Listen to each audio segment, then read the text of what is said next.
ఈ పామరు నియోజకవర్గంలో ఈ కూటమి ప్రభుత్వం వచ్చిన తర్వాత అంటే దాదాపు ఇప్పుడు 2 సంవత్సరాలు పూర్తవుతా ఉంది.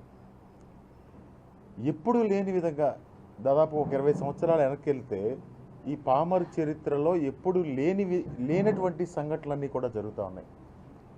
మరి ఈ సంఘటనలు ఎందుకు జరుగుతున్నాయి, గతంలో ఎందుకు జరగట్లేదు అనేది ఒకసారి మీరందరూ కూడా పాత్రికేయ సోదరులందరూ కూడా ఆలోచించండి.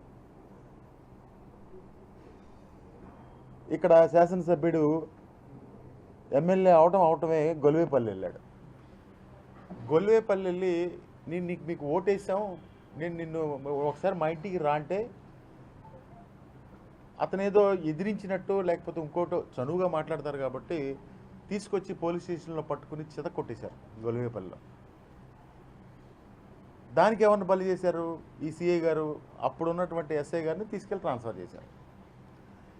ఎవరినైనా కొడితే డబ్బులు వస్తాయి, లేకపోతే కొడితే ఒక భయం వచ్చి డబ్బులు ఇచ్చేస్తారు నాకు అనేది పోలీసులు ఫస్ట్ ఆఫ్ ఆల్ వాళ్ళ యొక్క మనస్తత్వాన్ని పూర్తిగా మార్చుకుంటే ఈ ప్రాంతం చాలా బాగుంటుంది అనేది నా ఉద్దేశం. ప్రతిరోజు ప్యాకెట్లు మీ అందరికీ ఈ ప్రాంతంలో ప్రజలందరికీ దాదాపుగా అసలు ఏమీ రాజకీయాల గురించి కానీ ఏమీ పట్టించుకోని వాళ్ళందరికీ ఏ ఊర్లో ఎక్కడ పేకాట జరుగుతుందో తెలీదా?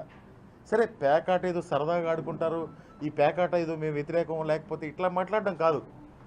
పేకాట ఆడటం అంటే పొద్దున్నుంచి సాయంత్రం వరకు కష్టపడిన డబ్బులు తీసుకెళ్ళి అక్కడ పుస్తులు తాకట్టు పెట్టి ఇంకోటి తాకట్టు పెట్టి తీసుకెళ్ళి ఆ ప్యాకెట్లో డబ్బులు నాశనం చేసి గ్రామీణ ప్రాంతంలో వ్యవసాయం చేసుకునే వాళ్ళు, వ్యవసాయ కూలీలు, వీళ్ళందరి డబ్బులు ఏ విధంగా దోచుకుంటా ఉన్నారు మీరు? అదేమనంటే పోలీసులు వెళ్ళి ఒక్కొక్క ఊరెళ్ళి కోసూరు ఉంది, కోసూరు వెళ్ళి రోజుకు 30,000 40,000 వసూలు చేసి పైన వాళ్ళకి ఇవ్వాలి, ఎమ్మెల్యే గారికి ఇవ్వాలి, ఎమ్మెల్యే గారు బంట్రోత్తు గణేష్ ద్వారా పంపించాలి. ఇవన్నీ వాస్తవాలు కదా, ఇవన్నీ మాట్లాడే మాటలు వాస్తవాలు కదా. ఇవన్నీ ప్రజలకు ఎఫెక్ట్ అవ్వా?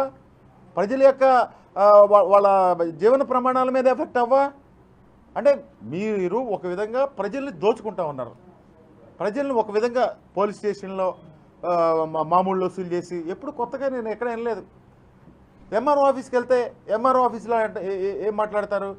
మేము డబ్బులు ఇచ్చి వచ్చామండి అని. ఎంత ఇచ్చి వచ్చాడో ఇంకా ఎక్కువ వసూలు చేస్తున్నాడు. ఒక రాజకీయ నాయకుడిగా నీకు మంచి మెజారిటీతో పామరు నియోజకవర్గంలో మొట్టమొదటిసారి ప్రజలు అవకాశం ఇస్తే కులాల మీద కుమ్ములాటాడతాడు. క్రిస్టియన్ మహాసభలకు వెళ్ళి అక్కడ పాస్టర్ గారు లాగా మాట్లాడతాడు, ఇంకో చోటకి వెళ్ళి ఇంకోలాగా మాట్లాడతాడు, కులాల మధ్యన రెచ్చగొడతాడు. మొన్న ఒకరోజు ఒక క్రిస్టియన్ మీటింగ్కి వెళ్ళాడు. మీటింగ్కి వెళ్ళి అసలు ఎంతలాగా వాళ్ళకి అర్థమై అంటే ఆ బైబిల్ వాక్యాలు తీసి ఏ విధంగా మాట్లాడతాడంటే బైబిల్లోనంట గొలియాతుతో పోరాడి ఈయన దావీదు మహారాజు గెలిచాడంట. అసలు ఎన్ని నాటకాలంటే నాన్నగారి కంటే ఎన్ని నాటకాలు వేస్తాడో చాలా విచిత్రం. నేను ఒకటి అడుగుతా ఉన్నా, గొలియాత్ అంటే బైబిల్లో నాకు కూడా అంత పెద్దగా తెలియదు. గొలియాత్ నాన్నగారు కూడా ఓడిపోయారు కదా, ఆయన కూడా గొలియాతేనా? గొలియాత్కి పుట్టిన వాళ్ళు గొలియాత్ అవుతారా, దావీదు మహారాజు అవుతారా చెప్పండి?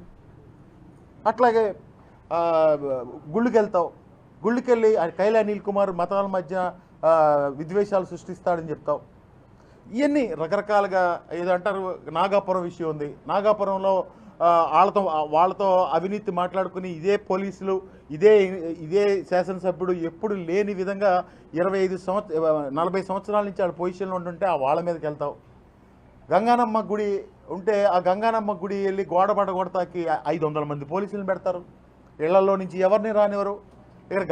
ఇక్కడ మన జగజ్జీవన్ రావు గారి జయంతి అయితే, పూలే గారి జయంతి అయితే, అంబేద్కర్ గారి జయంతి అయితే 144 సెక్షన్ పెడతారు. ఏంటో ఈ విచిత్రాలన్నీ కూడా ఈ పామరు నియోజకవర్గాలను జరుగుతూ ఉన్నాయి. ఎందుకు ఈ గొట్టపు అతని పేరేంటో రామకృష్ణ ఎవరో గొట్టపు రమేష్ని ఎందుకు అరెస్ట్ చేశారు? నీ వెనకాల ఎలక్షన్లో తిరిగిన మాట వాస్తవం కదా? నీకు ప్రతిరోజు నాన్నగారి దగ్గర ప్రతి నెల వెళ్ళి డబ్బులు ఇచ్చి వచ్చిన మాట వాస్తవం కదా? ఇప్పుడు కేసులు ఎక్కువైపోయినాయి అని ప్రభుత్వం చర్యలు తీసుకుంది. చర్యలు తీసుకుంటే ఇప్పుడు వాళ్ళ అసలు కనీసం పలకరించడం కూడా పలకరించట్లేదంట. అప్పుడు మంచినీళ్ళు డ్రై ఫ్రూట్స్ కూడా అలాంటి కడిచే తెచ్చారు. అంటే ఇతని ప్రవర్తన ఏ విధంగా ఉందంటే అసలు మళ్ళీ ఎమ్మెల్యే అవుతాం లేదో, అంతకుముందు అసలు ఆయన ఊహించకుండా ఎమ్మెల్యే అయ్యాడు. అందరూ చెప్తున్నారు పాపం చంద్రబాబు నాయుడు గారు ఎమ్మెల్యే ఏం చేశాడు, రామయ్య గారిని చూసి ఆ రోజు పాపం పేదవాడు కానీ ఈరోజు 1/2 కోటి ఎమ్మెల్యే అని చెప్తున్నారు. రోజుకి 1/2 కోటి ఈ ఎమ్మెల్యే ఆదాయం అని చెప్తున్నారు. అది కూడా లెక్కలు చెప్తున్నారు మాకు, ప్రాతికేయ మిత్రులు కానీ ప్రజలు కానీ అందరూ కానీ చెప్తున్నారు. అరకోటి ఎట్లా అవుతున్నాయో చెప్తున్నారు. నేను కూడా చెప్పగలను, నోటితో చెప్పగలను. 3 క్వారీలు మెయింటైన్ చేస్తున్నారు. అంటే మీరు ఫ్రీగా ఇసుక ఇవ్వాలి, ఫ్రీగా ఇవ్వాలి అంటే మీరు ఫ్రీగా ఇసుక ఇవ్వాలంటే 50 రూపాయలు ఖర్చు అవుతుంది టన్నుకి. అట్లాంటిది మీరు లారీకి 12,000 రూపాయలు వసూలు చేస్తున్నారు. అది మళ్ళీ వీళ్ళ నాయకులే. ఎవరో లంకపల్లిలో సురేష్, రొయ్యూరులో ఒక ఆయన మన ఇటీవలే అధ్యక్షుడిగా ఇచ్చారంట, ఆయనకి కేటాయించారంట క్వారీ. అంటే వీళ్ళ తాతల ఆస్తులా వీళ్ళు పంచుకోవడానికి? వీళ్ళ తాతల ఆస్తులు అయితే రాసుకున్నారా ఏమన్నా వీళ్ళమ్మా? ఎవరన్నా అడ్డం పడితే కేసులు పెట్టడం, ఎవరన్నా అడ్డం పడితే పోలీసులు తీసుకెళ్ళి కొట్టడం. ఇటీవలే పామర్లో 5-6 లారీలు ఆపారు. ఆపి ఎందుకు ఆ లారీలు ఆపారు అని మీలాంటి పాత్రికేయ మిత్రులు అడిగితే పైన వాళ్ళకి ఇవ్వాలంట. పైన ఎవరుంటారు మరి? పైన ఆఫీసర్లు ఎవరుంటారో తెలీదు, ప్రతి నెల కూడా పైన వాళ్ళకి తీసుకెళ్ళి ఇవ్వాలి అని ఇక్కడ ఈ సిఐ గారు చెప్తారు.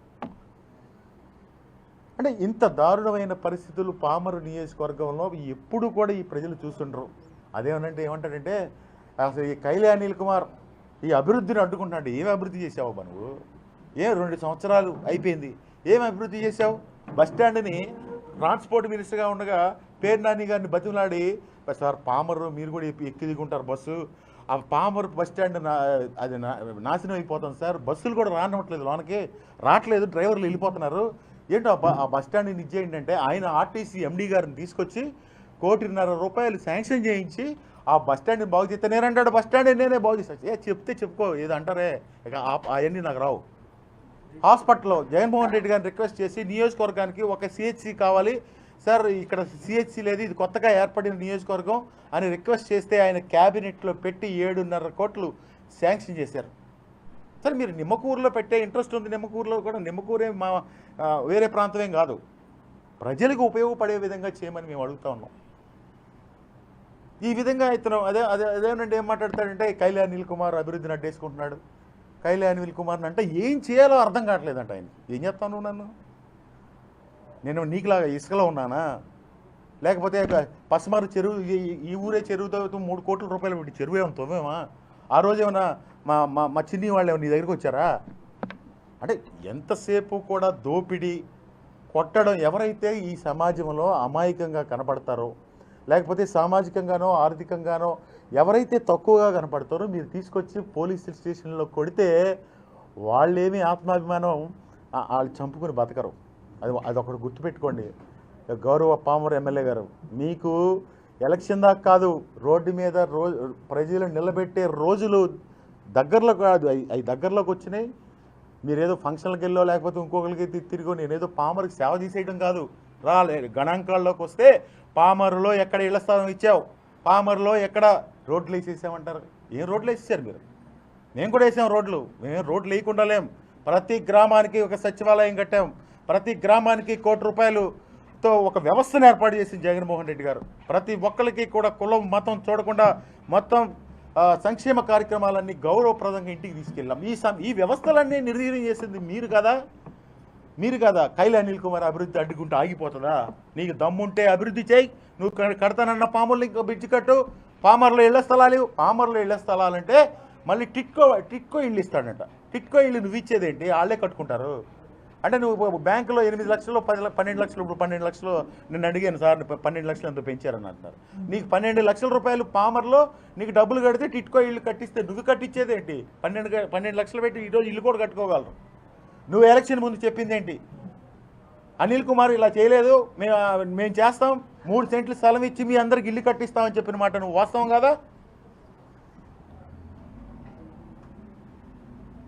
నిన్ను రోడ్డు మీద బట్టలు తీసి ఏం చేస్తారో అదే చేస్తారు ప్రజలు. ఎక్కడా లేదు ఇంత అవినీతి, ప్రతిదానిలో అవినీత. నిన్న ఒక ఆయన చెప్తున్నాడు, సరే ఆయన అట్లా ఉంటే ఒక భర్త చనిపోయాడంట. భర్త చనిపోతే పేర్లు కూడా అవసరం లేదు, చేట్లవాణిపురంలో చనిపోతే పెన్షన్ ఇచ్చారంట. ఈయన అసిస్టెంట్ పొద్దున్నే వెళ్ళిపోయి ఆ పెన్షన్ ఇచ్చిన తర్వాత నేను పెన్షన్ ఇచ్చాడు కానీ 2,000 ఇవ్వంటాడంట.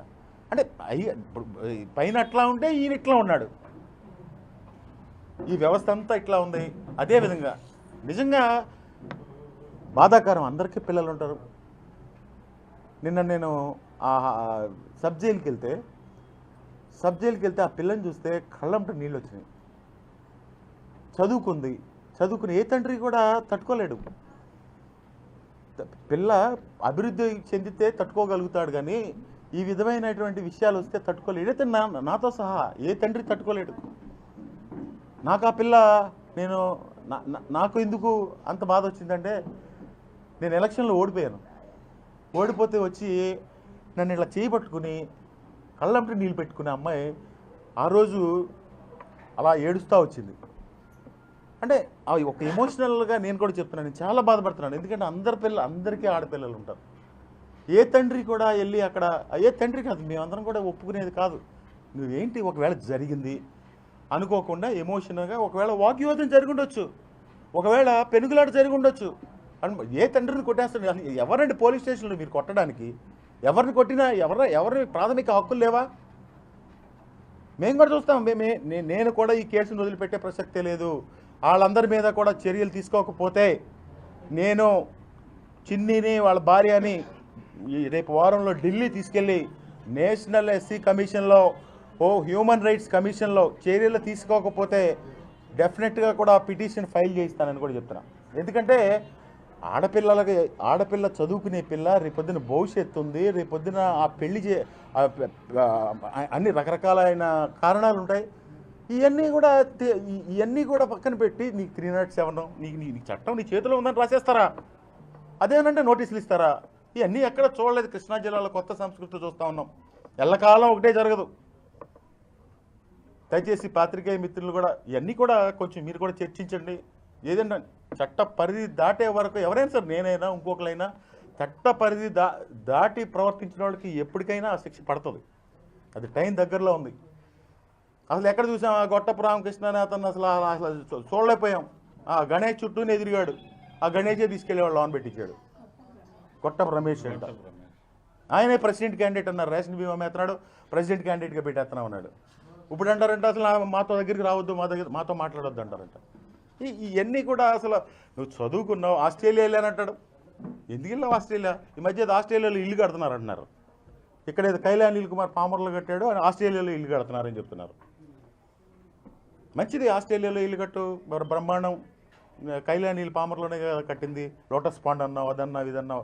ఆస్ట్రేలియాలో ఎంత పెద్ద ఇల్లు కట్టినావో మా అందరికి కూడా చూపిస్తే గృహప్రవేశానికి కూడా ఒక స్పెషల్ ఫ్లైట్ వేసి తీసుకెళ్ళమని మేము అడుగుతున్నాం. సరే, ఇవన్నీ ఎందుకు మాట్లాడుతూ ఉన్నానంటే, నువ్వు చేసే పని ఎటువంటి పనులు చేసావు, అంతకుముందు నువ్వు ఏ విధంగా దుష్ప్రచారం చేసావు, కులాలని మతాలని ఎన్ని రెచ్చగొట్టావు. కానీ ఈ రోజుకి ఒక సంఘటన నేను ఇప్పుడు ప్రస్తావిస్తాను. ఈ రోజుకి నువ్వు శాసనసభ్యుడిగా ఎన్నికైన రోజున మీ వాళ్ళందరూ కలిసి 500 మందితో లంకపల్లి ర్యాలీగా వెళ్తే అక్కడ 12:30 1 గంట సమయంలో ఒక ముసలావిడిని చంపేసి బంగారం ఎత్తుకెళ్ళిపోతే ఈ రోజు వరకు దాని గురించి ప్రస్తావన ఉందండి? ఈ రోజు వాళ్ళ కుటుంబ సభ్యులు ఉండరండి. నువ్వు గెలిస్తే ఎమ్మెల్యే గెలిచావు. 500 మంది ఆ టైంలోనే అలా చనిపోయింది. ఈ 12 1 గంటకి వచ్చినప్పుడు కనీసం పోలీసులకి దీని మీద పొలిటికల్ ఇది లేకపోతే ఆ కుటుంబ సభ్యులు కూడా కుటుంబ సభ్యులే కదండి. ఆ తల్లి గురించి బాధపడతారు కదా. అదేమనంటే ఏదేం ఆడతాను, నువ్వు అట్ట చేసావు, ఆ రోజున 5 పంపులు కడతా కదా అలాగా. నేను ఎట్లాగో చేశా, నేను ఫైట్ చేస్తా. నువ్వు మాట్లాడిన ప్రతి మాటకి జవాబుదారు, అది గుర్తుపెట్టుకో. నువ్వు ప్రతి రోడ్లో మాట్లాడి కూడా నాకు గుర్తున్నాయి. నాన్నగారు రాజ్యసభ అయిన తర్వాత ఉత్తరం రాద్దాం అనుకున్నాం. నాకు రాజ్యసభ వచ్చిందో లేదో మరి తెలీదు. చూసి ఒక టైం ఉంది అనుకుంటా. అదే ఇప్పుడు వెళ్ళి డిస్టర్బ్ చేస్తే మళ్ళీ రాజ్యసభ ఏమన్నా డిస్టర్బ్ అవుతుందని చూస్తా ఉన్నాం. ఎందుకంటే అయ్యా, నువ్వు ఒక పెద్ద గొప్ప కొడుకునిచ్చావు, పామరు మీద పడి పామరు మీద పడి గొడవలు పెట్టు. ఎవరైతే డాక్టర్ బిఆర్ అంబేద్కర్ గారు ఆశయ సాధన ఉందో ఆయన ఎస్సీ నియోజకవర్గాన్ని ఏర్పాటు చేస్తే ఆ ఎస్సీలే కొట్టాయి. అయ్యా, ఎట్లా పుట్టాడయ్యా, నువ్వు ఎట్లా అయితే కన్నావు? ఆయనేమో గొలియాత్ అంటున్నాడు నిన్ను, నువ్వేమో దావీదు మహారాజును అంటున్నావు ఏంటని ఒకసారి రామయ్య గారు నాకు బాగా పరిచయం. ఎందుకంటే అంతకుముందు ఎలక్షన్లో కూడా నాతో టచ్లో ఉండేవాడు. డెఫినెట్గా కూడా నేను రామయ్య గారికి ఒక ఉత్తరం రాద్దాం అనుకున్నాను. ఎందుకంటే ఫోన్ చేస్తే నాతో మాట్లాడు. అట్లా చంద్రబాబు నాయుడు గారికి కూడా ఉత్తరం రాస్తాను. వీళ్ళందరూ కూడా, ఈ పెద్దలందరూ కూడా వేసుకున్నావో చప్పట్లు కొట్టారు ఆ రోజున. దయచేసి మీ అందరూ కూడా ఆలోచించండి. ఆ సుప్రియ విషయంలో మాత్రం రాజీ పడే ప్రసక్తే లేదు. ఎవరైతే ఆ పిల్ల మీద ఆ, ఆ, దాడి చేశారో వాళ్ళ మీద కేసు కట్టే వరకు కైల్ అనిల్ కుమార్ పోరాటం చేస్తాడని చెప్పి కూడా మనం చేస్తా ఉన్నాను. ఎప్పుడు ఆద్యంతం నాకు అండగా ఎప్పుడు కూడా మా పేరు నాని గారు నాకు అండగా నిలబడతారు. ఏ ఇష్యూ వచ్చినా సరే పార్టీ ఇష్యూ అయి ఉండాలి. ఏ ఇష్యూ వచ్చినా వచ్చి నిలబడుతున్నందుకు ధన్యవాదాలు తెలియజేసుకుంటూ సెలవు తీసుకుంటాను.